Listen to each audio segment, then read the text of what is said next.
This is how I got my rogue butt-nick stabbing to rank 1 escape artist in Dark and Darker. It all started with an incessant need to climb the leaderboard. Was it my goal to get rank 1?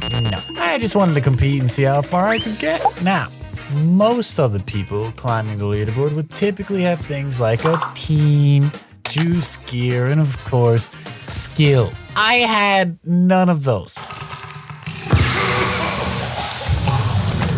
But that didn't matter. I was gonna grind this leaderboard regardless, even if I had to do it solo without any gear on a class I haven't played seriously since the 3rd playtest. However, what I did have was a dope mentor by the name of Snoblet, a former rank 1 escape artist who gave me some valuable advice for me to use in order to become the ultimate rat. Rule 1, don't make noise. The less noise you make, the less likely you are to be noticed. Rule 2, turn off torches, mainly to be able to hide without using invis, but also important for dodging skill shots. Rule 3, be a rat, steal portals, find hiding spots, and scurry if you see any trouble. Rule 4, if Repose in the lobby, don't move or make noise or even leave spawn in some cases. You give bloodthirsty players like Repose any sign that you exist, they will hunt you down to oblivion. It's like playing hide and go seek, but if you get found, you die. Rule 5, how to cheese. Mobs are your biggest challenge in High Rollers. They are harder to kill and do a lot more damage. Getting hit once can mean the difference between escaping or not escaping, so learning to cheese, kill, or avoid them is essential. Now, High Roller dungeons are no joke. For those of you who don't know, the leaderboards are only for High Roller dungeons, meaning every match there will be harder mobs, better loot, and of course, an entry fee, which at this time was 50 gold. Now, the players of these High Roller dungeons were either the most Giga Chad and Gucci geared freaks of nature in meta team comps who will run you down to the ends of the earth, or they were complete rats kinda like me. Now, Day 1 was simply seeing if it was feasible, testing the waters and figuring out if it was possible to get a high rank on the leaderboard. Yeah, okay. Yeah, nothing I can do. Oh, the mummy. You gotta be fucking kidding me. What awaited me was death. Lots of death. Death on death on death. And occasionally a blue portal. I wasn't kidding when I said these players are absolute freaks who never hesitated to strike down my rat ass. However, this did not faze me in the slightest because it didn't matter how many times I died or escaped. To me, the only thing that mattered is that I go back in.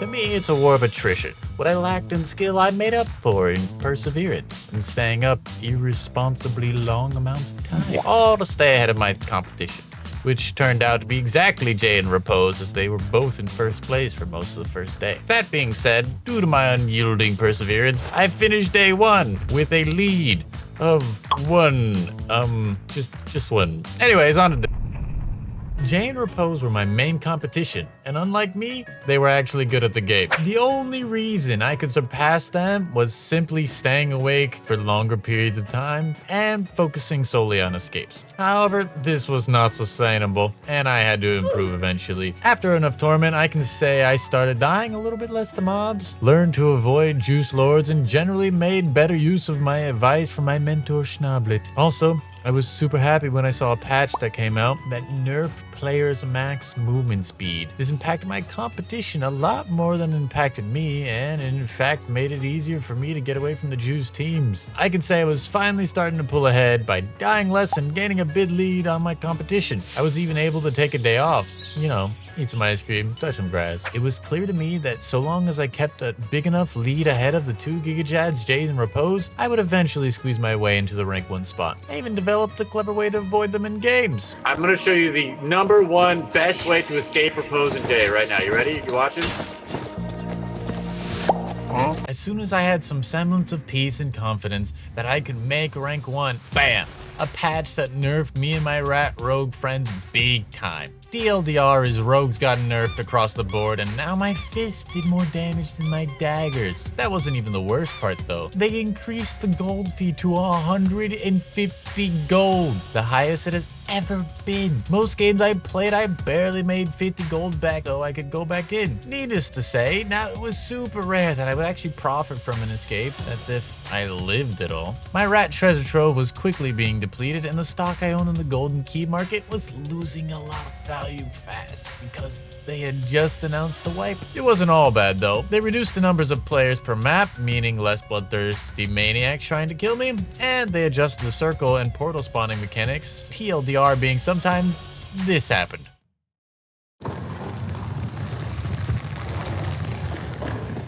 You know what? Sometimes you just have to stay in spawn and not move the entire game. However, the worst part of it all was I had new competition. Kiese was a player who, much like myself, really wanted the #1 spot. He would begin quickly catching up to me since he had the same determination and bad sleeping habits I had, and many other players started to pass Jay and Repose looking for those high-ranking spots. Needless to say, it was time for me to go all out. I would stay up longer than before. I would be even more of a rat than before, and most importantly, no matter what, I wasn't gonna stop till I knew rank 1 was secured. It was the final day, and I put in all my effort, eventually getting a 50 lead over Kiese, and was able to secure the rank 1 spot. I was so exhausted. I had to go half a day before leaderboards were over, but I was able to rest well since I knew it was impossible to surpass me now. When the leaderboard ended, I had escaped 530 times, 30 more times than Kiese rank 2. Now keep in mind, I would say I had it around a 50% survival rate, so with 530 escapes, you do the math on how many games I played. Anyways, the grind was over. I finally got Butt McStabby to rank 1 escape artist. Now officially the #1 rat. I had a complete blast, and I would like to give a shout out to my friends who helped me along the way. Snoblet, Parsa, Jaberg, and Snipes. And one last thank you to all of those who joined me on this journey on Twitch. Someone had to keep me sane during this long grind. I really appreciate you guys, and I couldn't have done it without you.